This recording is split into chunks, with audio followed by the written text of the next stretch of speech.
Hello heathens, and welcome to my channel, and welcome to the second time I am doing this video and uploading it to YouTube. For those who had seen the video I had originally posted, shit happened. I mean, there's really no other way I can put it. The app was glitching the next day. I tried to clear it up and it ended up deleting my entire video. And because I had already erased it off my phone and I hadn't yet created a backup, which I'm really going to be cognizant of doing from now on, I am now re-recording this. So if you're watching it, I apologize. I really hope you guys will give it some love like you had been before. It's just the way things are going. Anyway, I am Beauty Heathen, especially for those who are new, and my channel is dedicated to the exploration of paganism. Sometimes I do readings, sometimes I do demonstrations for ritual work or other aspects of paganism. And sometimes, like today, I delve into the educational aspect through the medium of cosmetics. If you are new to my channel, I welcome you and I thank you so much for joining us. If you are returning, thank you so much for your continued support. It truly means the world to me. And if you feel that you would enjoy this subject matter or find my content of interest, and feel free to peruse any of my other videos to see what my channel is like and what it's about. Please don't forget to like, subscribe, comment, and set the bell to all to be notified of when I release new videos, especially because YouTube hates us and largely doesn't let the videos pop up on your wall unless you set the bell to be notified. So that's just a little tip. Remember, it is free to subscribe, and your support does help me grow my platform. In today's episode, we will be discussing the subject of some critical aspects of magical practice and the ethics behind it, especially where I've started demonstrating ritual practices.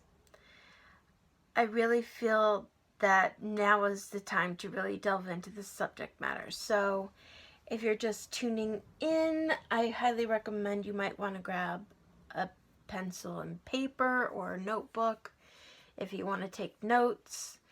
You might also want to grab a drink and a snack because this will likely be a lengthier video. And yeah, there's a lot to get into. For those who may be new, and may be wondering why it is you're staring at a cosmetic practice head, paganism is a very culturally diverse subject. And it is one that I try to be cognizant and respectful of the different races and cultures that come with different subjects and different aspects of paganism. With regards to pagans, there's roughly about 2.6 billion pagans in the world. It's not just the people that you may look at as New Agers or witches or Wiccans or anything of that nature. The term pagan is actually a umbrella term. It is one that incorporates thousands of world religions, both known and unknown. Because when you get down into the smaller tribal communities, people may not be as aware of what spiritualities or indigenous beliefs they may carry. And it applies to anyone who practices any form of spirituality or religion that is of non-Abrahamic descent. And basically, there are 3 major world religions that are of Abrahamic descent: Christianity, Judaism, and Muslim. Now, obviously, they all have their different groups and sects underneath those umbrella terms. But for paganism, you are looking at world religions that can incorporate, or well, does incorporate Hindu, Buddhism, Shinto, Yoruba, Berber, Santeria, Voodoo. I mean, you have the indigenous paganism of the Native Americans. You look at the spirituality of the Inuit tribes. You look at the various amount of forms coming out of Africa and worldwide.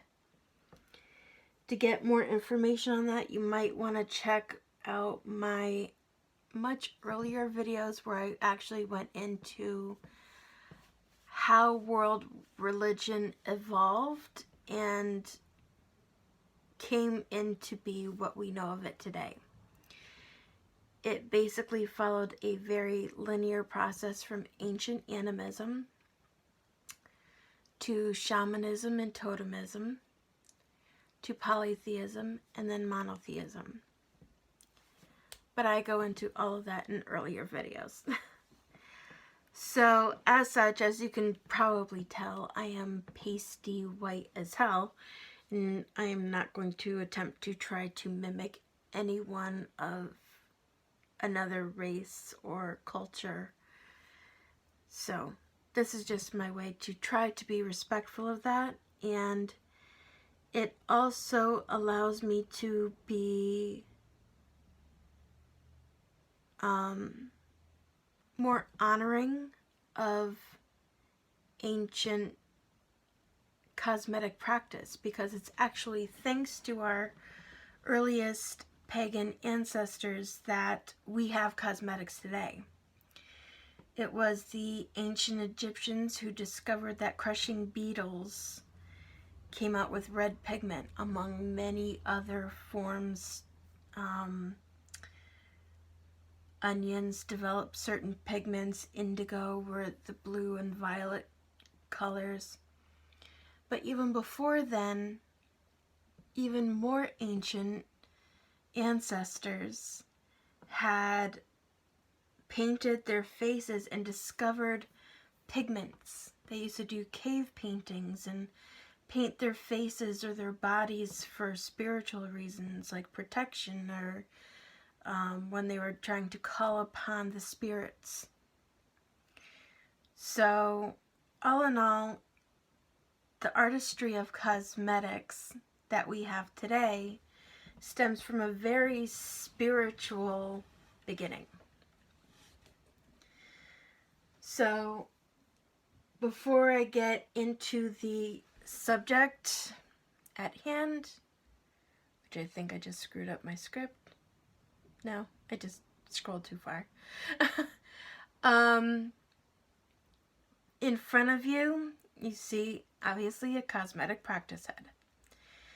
Now, in order to prep these heads, I have to spray them with a layer of hairspray so that the cosmetics I apply to it don't stain the head. I then do a primer. Today I use the Wander Beauty Glow Ahead Illuminating Face Oil, mainly because I got this in a BoxyCharm. I didn't pay for that out of my own pocket. Otherwise I probably wouldn't use it because it's expensive.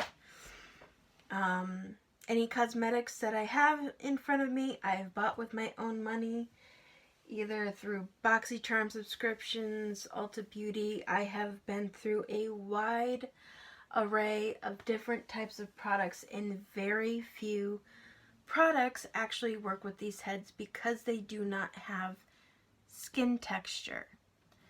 They don't have pores. They don't have anything to grip onto the cosmetics.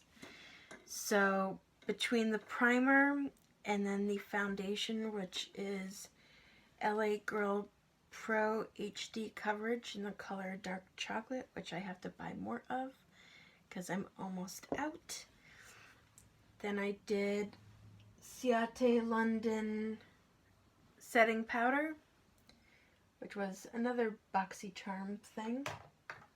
because that too is a little expensive. And then I did NYX Professional Makeup eyeshadow base in the color white on the eyes.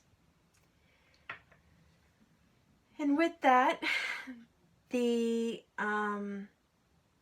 three things that I'll be using to apply cosmetics to the face are the Shane Dawson Mini Controversy palette. This is the original one, obviously not the one with Put It Back in it. This is a section of an Ulta box that they sold at the holidays, which unfortunately is no longer available. But if they do come out with it again at the holidays, I do recommend it because I have to say I have not been disappointed with it. And this is the J-Cat Beauty Lipstick Palette.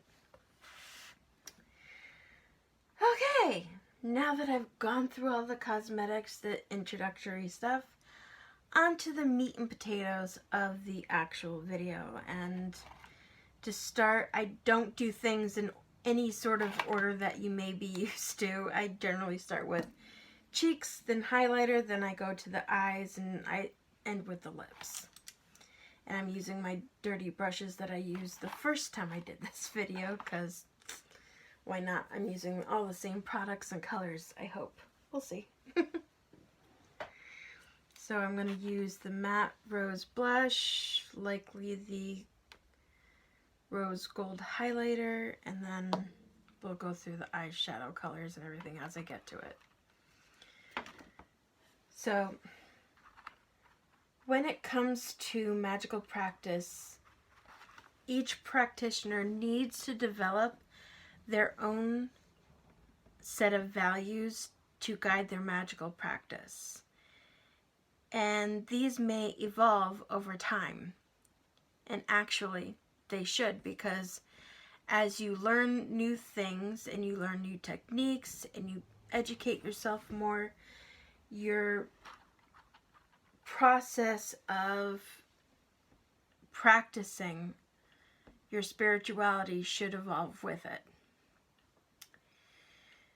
And every aspect of life, I believe in, I missed another line, sorry, it's one of those days.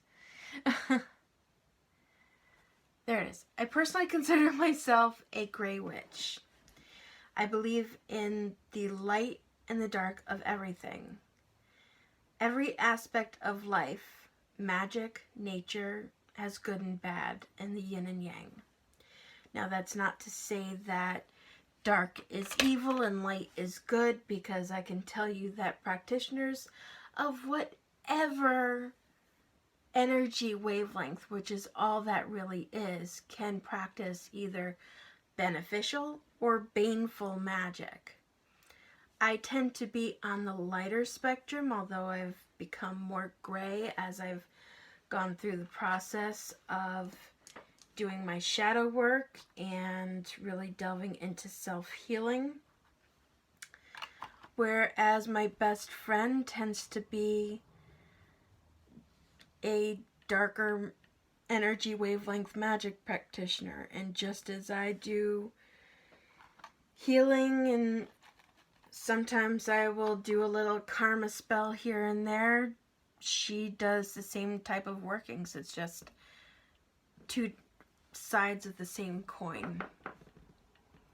So let me just make sure that this highlighter is applied okay. I think that should be okay. I noticed after I recorded the last time, the shadows and everything showed up better on camera than they did for me. It looked for me in the real life. But hopefully that's the case today.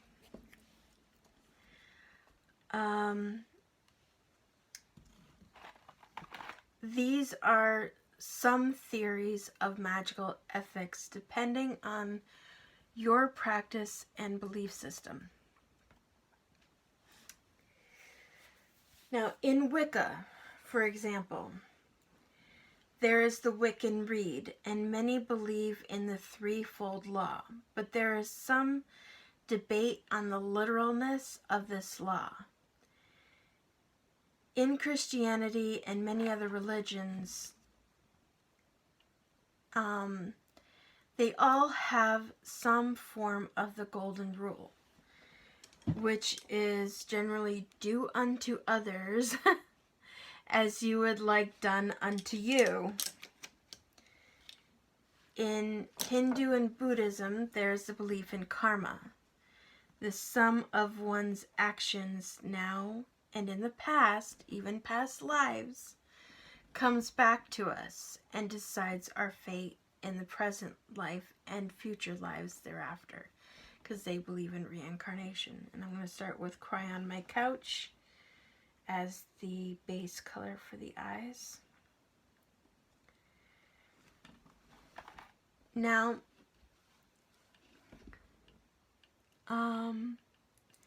the Satanic Temple, as another example, has these 7 tenets, and which is similar as well to the Golden Rule. Now, there are some who believe that Aleister Crowley's law, or Thelma law, do what thou wilt shall be the whole of the law. Love is the law, love under will. But what many miss is it is not just our true will that should be the whole of the law, but others as well. So casting spells to control others would possibly be against this law.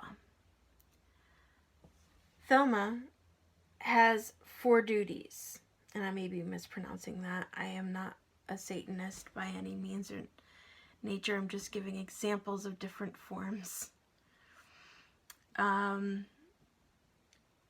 4 duties are: duty to self is the center of the universe.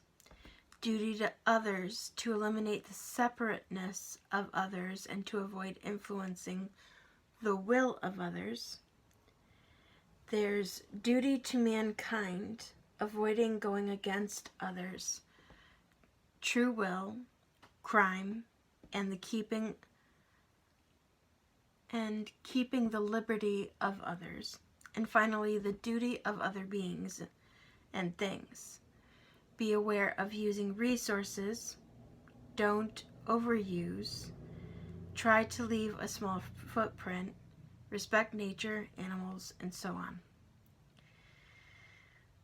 It's actually been considered, especially in recent years, that the satanic tenets tend to be more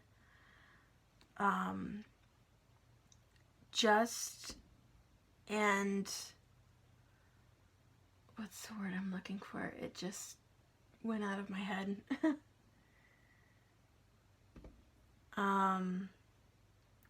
Basically more up to date and more respectful of everyone.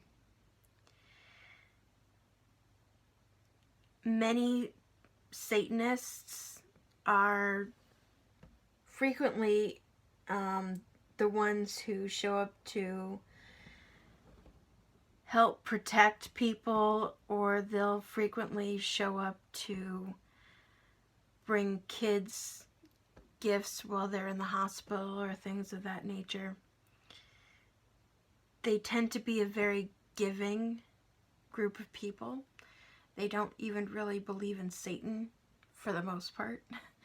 Now, again, this does not apply to everybody. Within each group, there's people who believe a wide variety of things. I'm just giving basic information because I know people who used to be Satanists and have just accepted the mantle of pagan now. So I actually used to be of the mindset like, oh, Satanism, and you know, that doesn't sound like such a good thing. And I was actually grateful when I had my eyes opened by people of that faith and group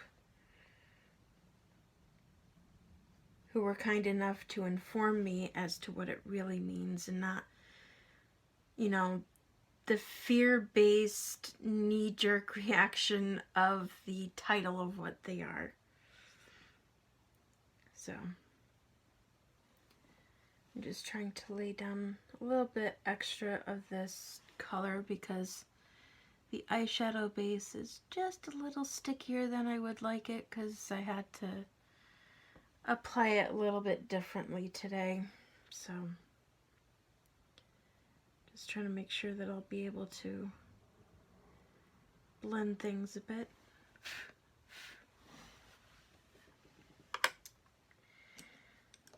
So in general, what is a witch to do? These are my personal beliefs. You will over time have to develop your own magical ethics that will guide you.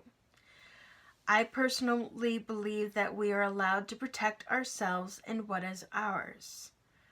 We can sometimes do this without influencing others' free will. I also believe that we should accept, in the case of emergency, start small and work up. So let's say someone is spreading lies about you, talking about you behind your back, trying to make others believe you are not a good person, even get you fired from your job, and so on. And I can think of a number of people who follow this channel that this may actually seek as advice for. The first thing you could try is just ignore the person, because if you don't give them energy, eventually they will burn out and move on to somebody else to try to make miserable. I'm going to use the color Controversy and put it in the inner crease.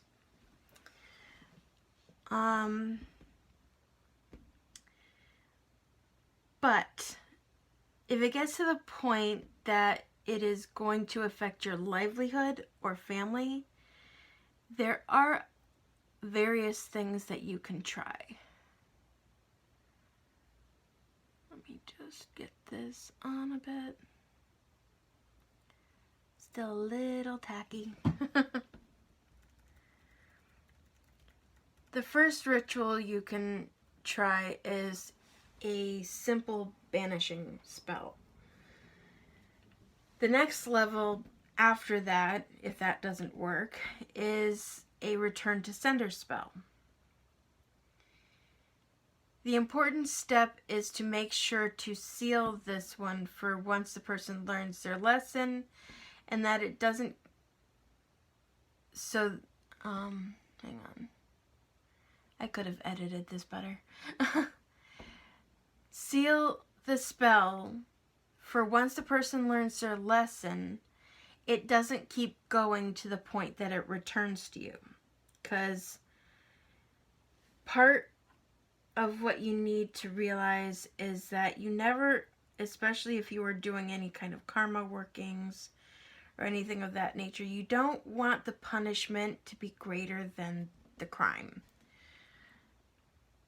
And one thing I will say is, don't attempt this stuff until you have taken the time to educate yourself. Because anyone who's new to spell work, and usually what draws people to it, is that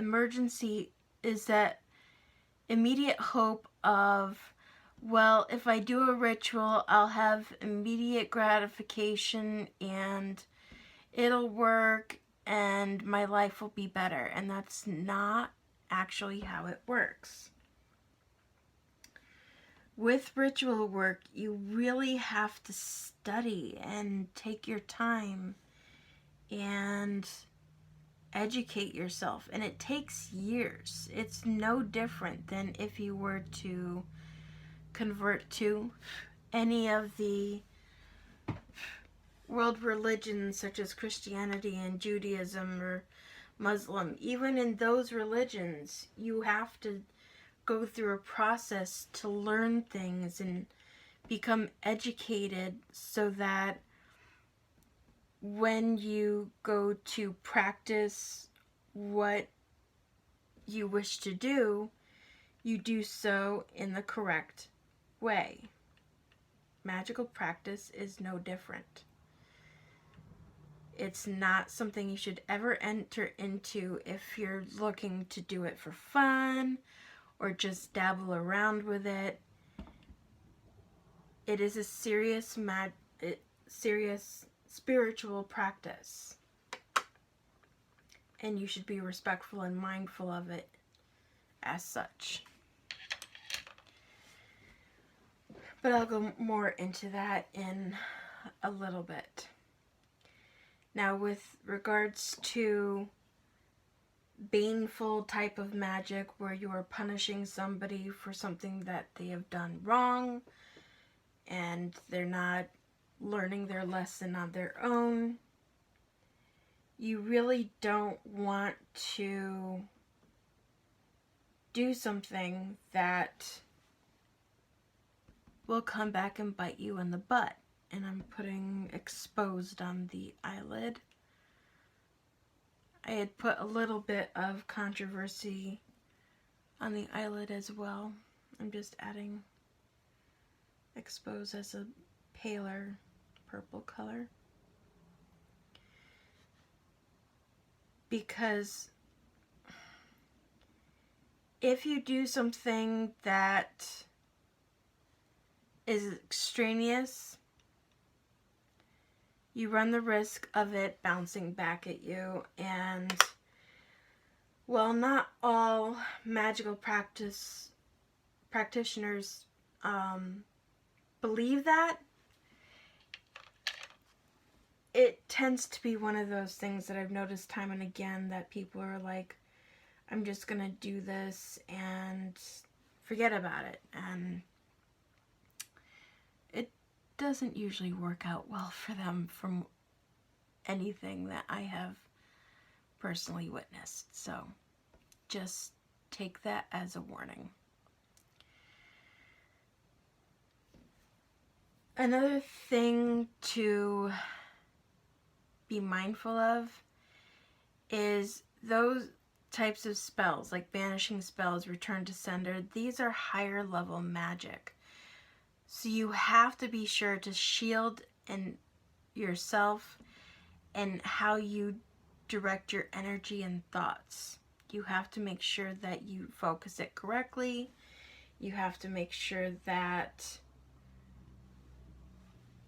everything is done in the proper way and proper order. Otherwise, it can bounce to an unsuspecting victim or somebody who you didn't intend as the target. I've seen that happen as well. Not from me doing it, from someone else doing it.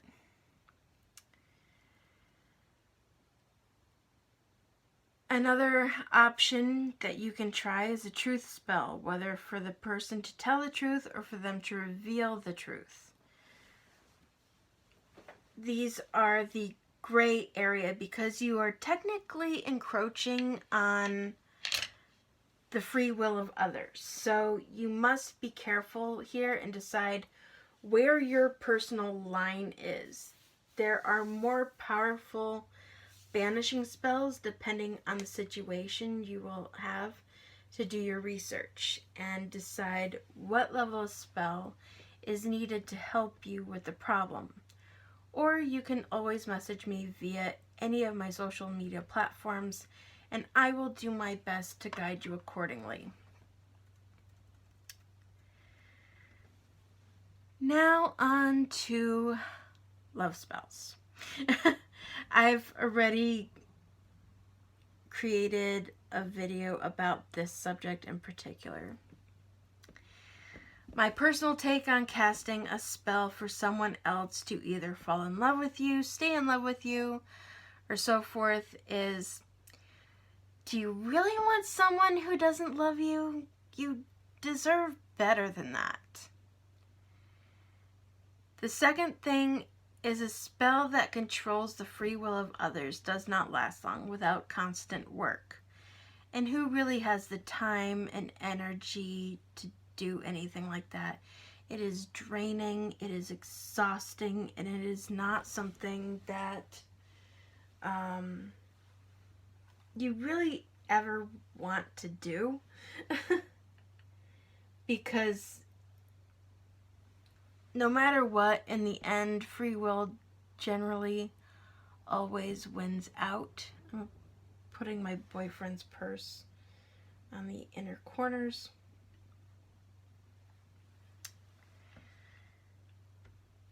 And lastly, like I just said, no matter what you do, free will is going to win. So eventually the spell will backfire and you will end up more hurt than before you even cast the spell. Never mind if you are taking that person away from someone else, then eventually the universe will need to balance, and this may come back to you in some way. Do you really want to run the risk or the chance of that pain? So again, what is a witch to do? Well, there are a couple of things you can do. You can do rituals, spell work, journeying to open yourself to the love you seek and make sure that you are truly open to it. Now, again, if you are somebody who has experienced traumas, if you are someone who has gone through a lot in their life, you may end up needing to do shadow work in order to open yourself up to that. And as cliche as this sounds, and trust me, I get that because I used to think it too. I used to be of the mindset of, I'm perfectly capable of loving somebody even though I don't love myself. I can tell you that until you do love yourself, you really can't love somebody else. I never used to buy into it. I really didn't. But the whole reason why that is a cliche is because there's a lot of truth in that. And it's not necessarily in the way that you think. When they say you can't love somebody else until you love yourself, they don't mean that you're incapable of giving love to somebody else.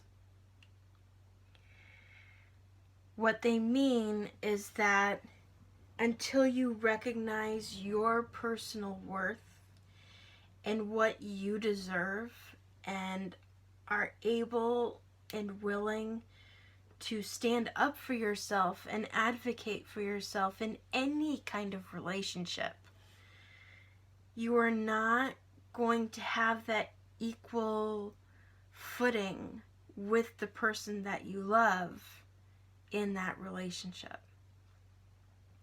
So it's not about being incapable of loving them. It's about having that relationship be balanced and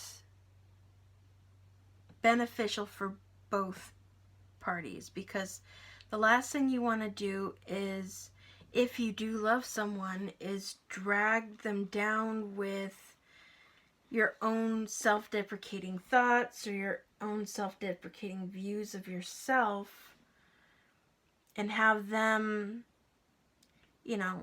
watch you in that amount of pain and hurting because of it. And one of the ways that you can really start to work on that self-love is through shadow work. And if you are able to, and if your trauma wounds go deep enough and you feel that you need it, seeing a therapist is beneficial. I personally needed that step because I had a lot of baggage. I had started my shadow work beforehand, and shadow work isn't even really a pagan thing. That is a psychology thing. And it is all about digging down deep into your past and facing and dealing with your own personal traumas. I did a video on it. If that's something that you feel that you need, if you are going through stuff, or you are looking at yourself in the mirror and saying, I don't recognize the person that I'm seeing, and this is not who I am, and something needs to change, it may very well be that you need to do shadow work. So if that is the case, I recommend you watch my video on where I guide through that process. And remember, it's okay to take it slowly. Be patient with yourself. Take your time. Because especially if you have traumas, they take time to heal. So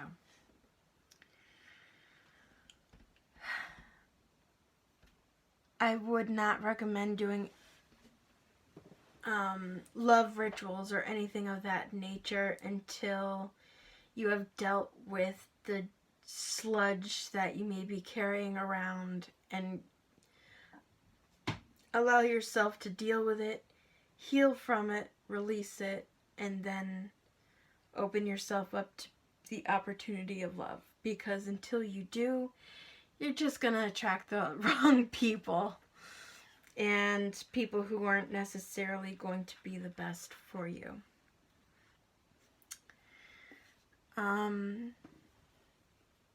So yeah, work on your self-love and surrounding yourself with people who will help you find this. And then eventually, most often, that's when that love that we are truly ready for and really want to have, it will come into your life, and you won't be so necessarily willing to accept a relationship that isn't necessarily good for you, or where you're treated like you're second best. You know? So, now, with regards to casting spells for others.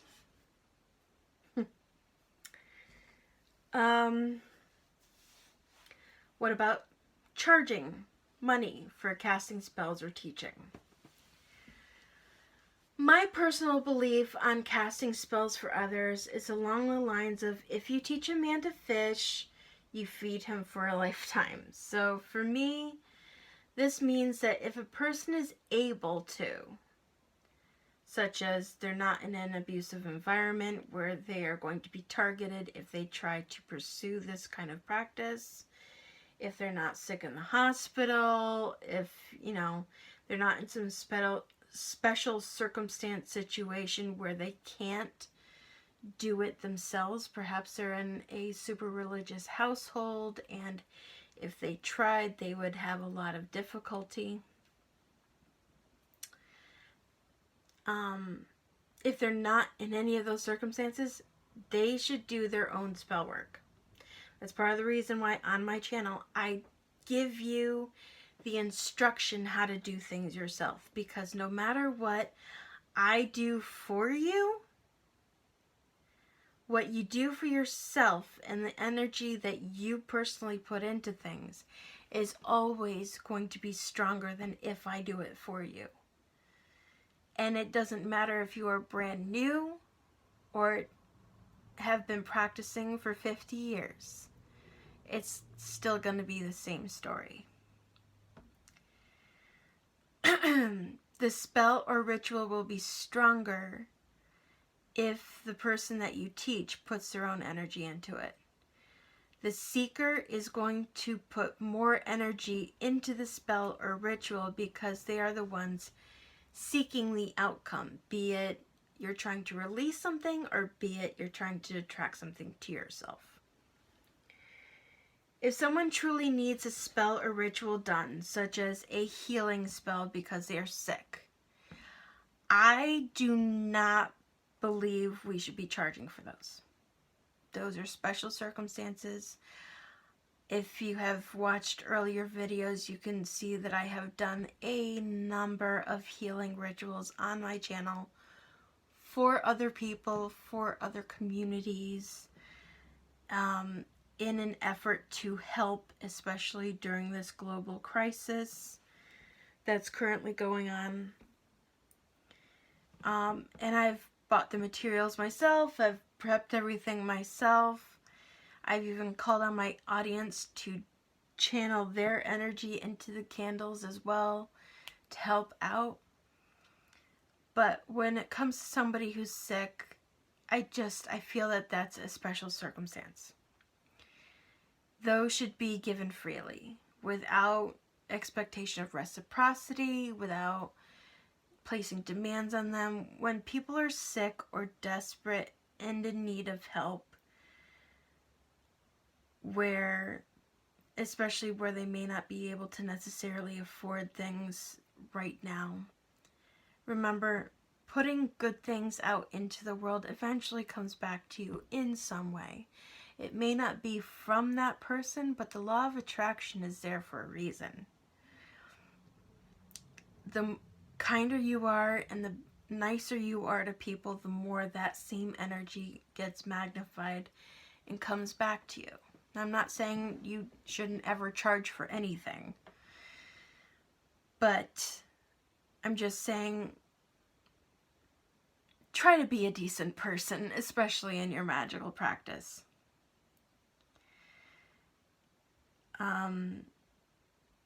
Now,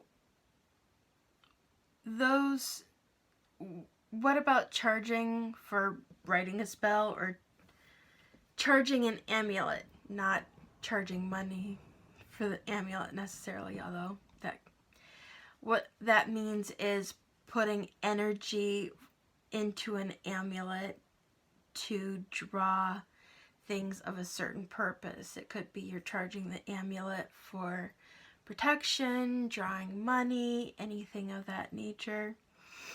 That is a different story. Then you are charging for materials and time, and it's just like any other craft.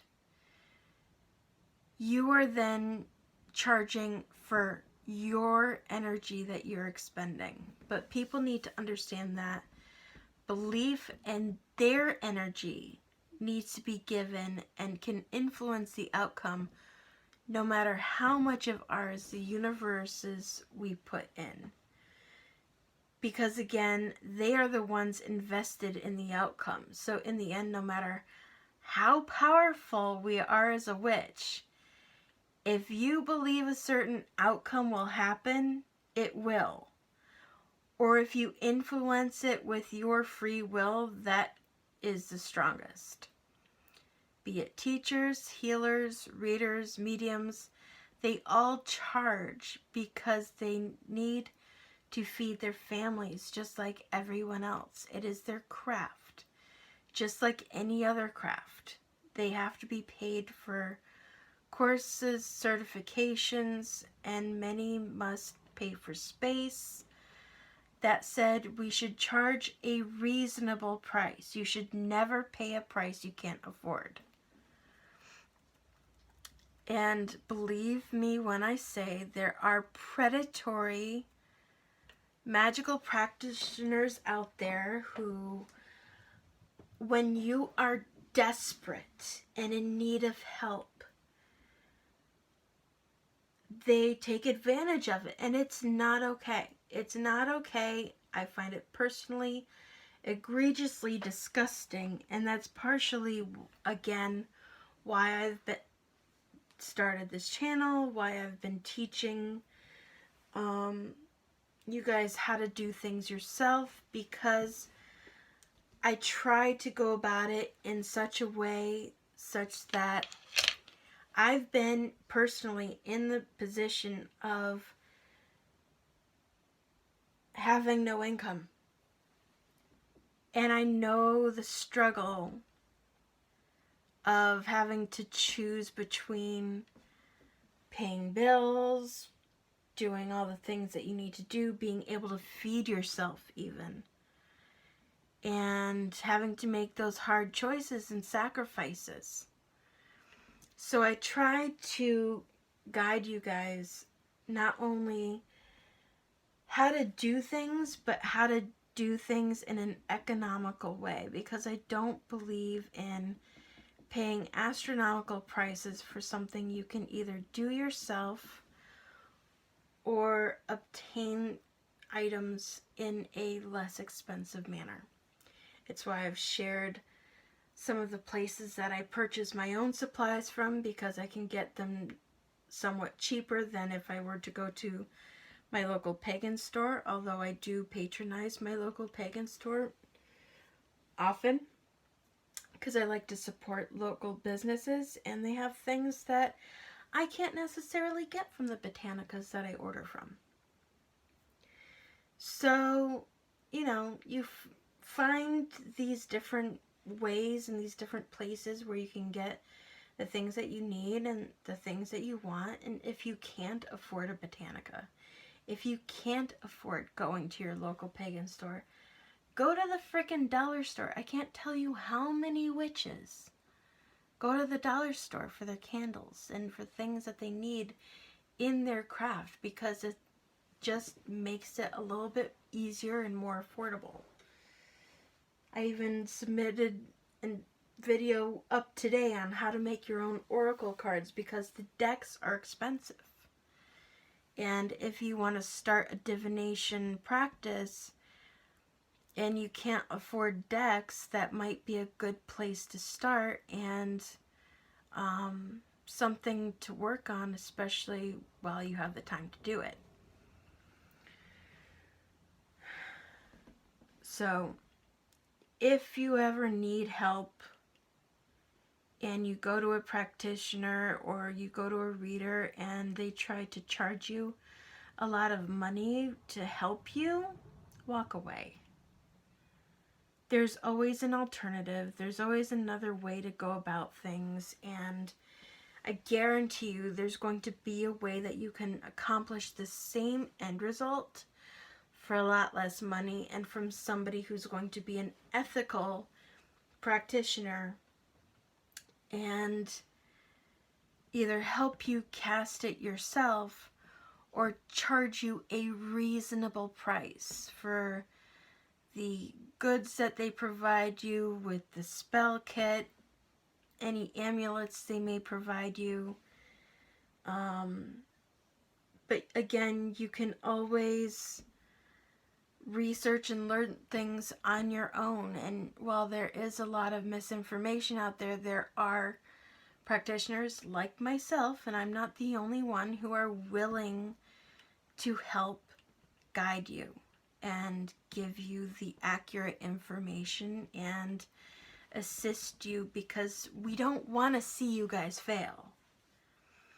We don't want to see you guys hurt yourself accidentally by dabbling into things that,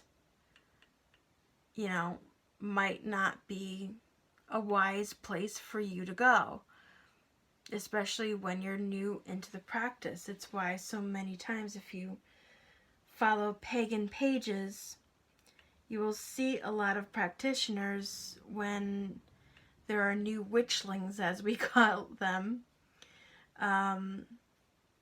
saying, no, don't do this, try this instead, because we just don't want you guys to shoot yourself in the foot. We want you to succeed in what you are seeking to do.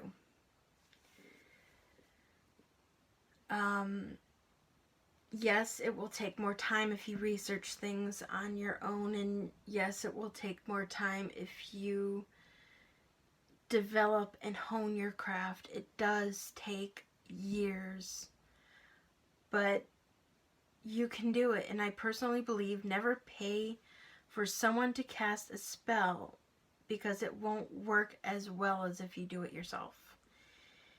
And many of these practitioners charge way too much money. I've seen people get taken advantage for hundreds and thousands of dollars, and it just breaks my heart.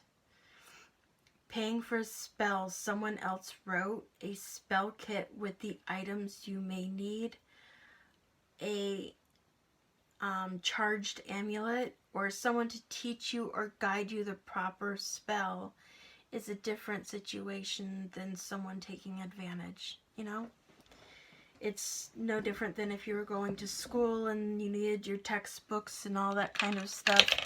They would charge you for those things because they need to support themselves as well.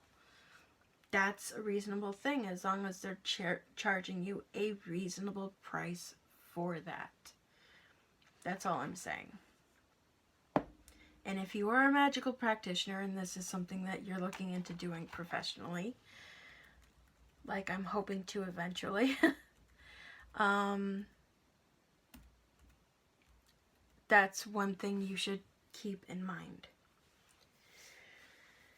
Now, on to the next segment, and I'm not going to paint on the head while I get into this because it's a serious subject and it's one that is going to take me a little time and effort to get through. And it's something that I've already started talking on, and forgive me, I'm going to turn on the heat in this room because it's a little chilly as the sun has gone down.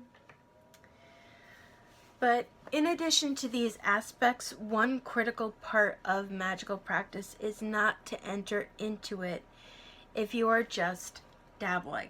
Now, not everyone feels the need to fully dedicate themselves to the pagan path, and that's okay.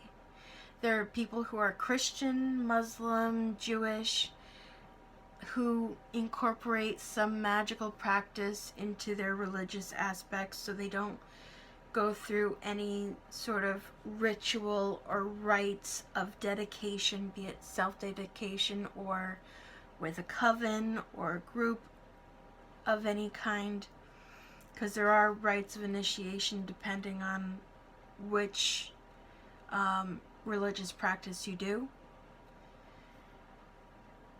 But I am somebody who did a self-dedication because I am a solo practitioner. What happened here? Oh, I turned it on and then I turned it off. That was smart. But you don't have to do that to do magical practice.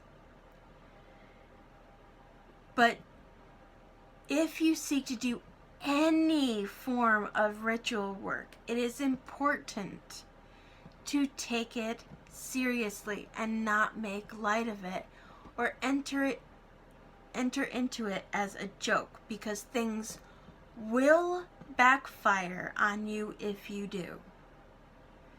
Now, one thing I've always said is being pagan means you can dedicate yourself to one pantheon or take a more eclectic route like I have and draw upon gods, goddesses, universe, etc. as you will. However, I will note that it is critically important to adhere to and practice extreme cultural sensitivity and call upon only those deities whom you have taken extensive time to become informed about, especially when it comes to those outside your own racial path. While the deities and all of that kind of nature don't entirely see skin color, they do know whether or not you belong based off of your energy and who you are as a person. So, I am not a gatekeeper. I am not telling people what they should and should not do. To an extent. And I'm not forcing anyone to practice as I do. However, I would be remiss and completely irresponsible if I didn't advise extreme mindfulness and respect. Mindfulness and respect should always be paid anyway, regardless. But when you are calling upon deities and spirits of other racial pathways, Native American, African descent, Spanish, and you're white, any of these things, it's even more critical. Deities and spirits of other racial practices may not be as welcoming to your calling upon them. If you are white and decide to venture into hoodoo or voodoo, for example, it is critically important to remember that the spirits of these religions carry the same generational rage as the slaves who called upon them. You need to learn the history of these spiritualities. It's not just, oh, let me go ahead and make a puppet, which is a voodoo doll. Let me go ahead and dabble and do this thing or that thing. If you don't know what you're doing, it can really backfire on you in big, monumental ways. Why I'm being very emphatic about this is it actually happened recently that there was a girl who was white, who was a witch. I don't know if she was new to her practice or what, but she decided to venture into, I believe it was hoodoo, to hex her black girlfriend. She was warned by many practitioners not to do this because it would backfire on her because she didn't know what she was doing. Plus, she was using it to attack somebody who's black. She didn't listen. She went ahead and did it anyway, and she ended up dead. And on the official autopsy, it was she died of a panic attack.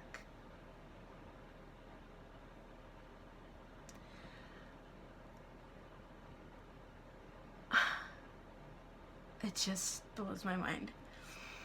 These spirits and deities may neither be welcoming of your calling upon them nor above punishing you if you do. As you can clearly see, and I've said several times, I am white. I glow in the dark. I am that pasty white. I have spoken on the fact that I have a family friend who is a Yoruba practitioner and an ordained priestess of the faith. Yoruba is a mother religion, and I'll pull out my paper in just a second. I just need a swig of water.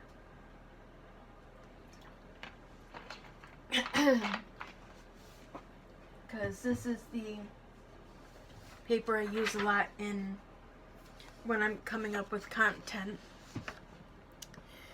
Yoruba dates back to 9,000 BC, before Christ. When you look at Christianity, that was born in 33 AD, or Anno Domini, or after death. Catholicism was in 1054 AD, so these are all much newer religions.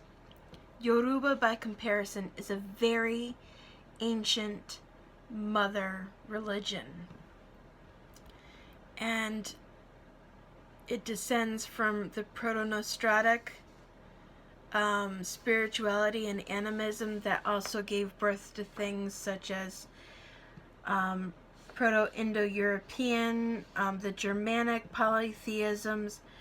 These all descended from basically the same branch.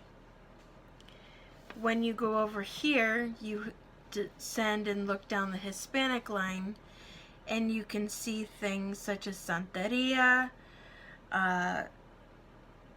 Candomblé, and a number of Hispanic religions that are practiced today.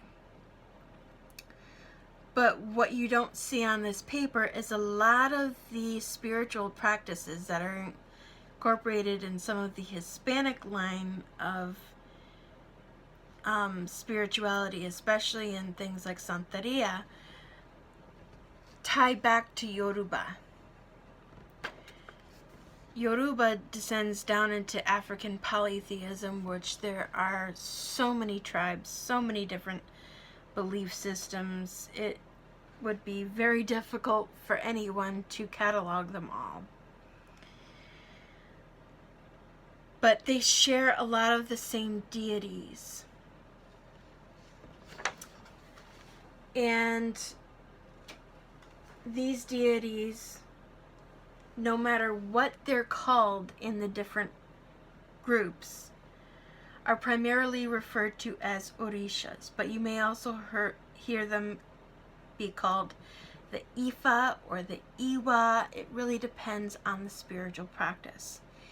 In all, what they are called varies depending on the path and even the region of the practitioner, as there are well over 17,000 orishas. When I was going through something, and I did a video on this, my family friend brought me into her religion. She had me meet with a leader in that religion. I was given more than one reading, and they welcomed me into that religion if I wanted to join. And I was told that I was supposed to work with these deities and spirits. There are specific rules and guidelines you are required to follow in order to be an actual practitioner of those religions. While I will not become an official practitioner of them, if I need to call upon the spirits of them, I do so with extreme respect and reverence, and I always make sure to give an offering and thanks and adhere to the proper etiquette required when doing so. There are things that you're going to know and things that you're going to find out when you're given official education that you are not going to find if you look it up online. So you have to be extremely careful. These religions are predominantly made up of people of color. I'm kind of like an exception. I don't know why the spirits welcomed me, but they did. So, I'm just saying, be respectful, be mindful, make sure to do your due diligence, and I will bring out as much educational content on my channel as I humanly can. So if you may not want to delve into the super deep detail of things, I will kind of sort of do that for you over time and make it easier. Just let me know in the comments down below if there's anything that you're interested in learning about, and I will do my best to get to them eventually over time. I know I have some requests that are backlogged, and if you're watching this video and you've made a request and I haven't done it yet, feel free to remind me as well down in the comments below saying, hey, moron, I asked you to do this and you haven't done it yet. So just a lot has gone on since I've gotten a few requests, and I may not remember them all. So to end the look, I will be applying the black lip color to the lips from the J-Cat Beauty lip palette. In the end, a witch or practitioner needs to take the time to meditate, talk to others, research various theology, mythology, and philosophy to develop their own sense of magical ethics. These will evolve over time as the practitioner is faced with various tests and trials. Because, believe it or not, even if you don't belong to a coven or a group, the deities, the universe, the spirits, whatever you want to call it, they will test you. They will challenge you in various ways to make sure that you are serious about following these spiritualities, and to make sure that you will both do what you are called to do, and that you will be respectful and mindful when calling upon them for whatever it is you're looking for. These are personal questions only you can answer. For me personally, I really try to follow the golden rule.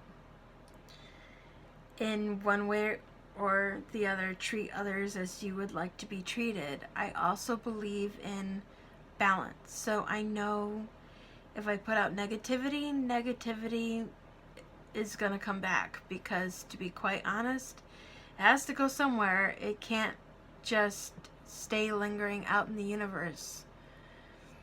That said, I also believe in protecting myself and my family, my friends, home, earth. I also believe in a good defense before an offense, meaning if a banishing spell works, there's no need to amp it up and go to the next step of like a return to sender, or even the higher level banishing or baneful workings. Let the punishment per se fit the crime. There are times people need to change, and times the craft needs to be given freely. There are times people need to charge, and times the craft needs to be given freely. This is for each witch or practitioner to decide. But if you decide to charge, be fair, be just, and don't be money grubbing or predatory. So I hope this video has imparted some knowledge on magical ethics to some degree, and perhaps given a better insight into the importance of upholding respectful reverence in your everyday practices. In the scheme of things, I probably should have covered this subject earlier, but as they say, hindsight is 20/20, and hey, that is the year it is. Anyway, if you enjoyed this video and wish to have more like it, please be sure to let me know in the comments below. Don't be shy, I promise I won't bite. Before you go, please don't forget to like, subscribe, and ring the bell so that you can stay tuned for new videos if you haven't done so already. So, with all of that said, until next time, I wish you the brightest of blessings, and blessed be.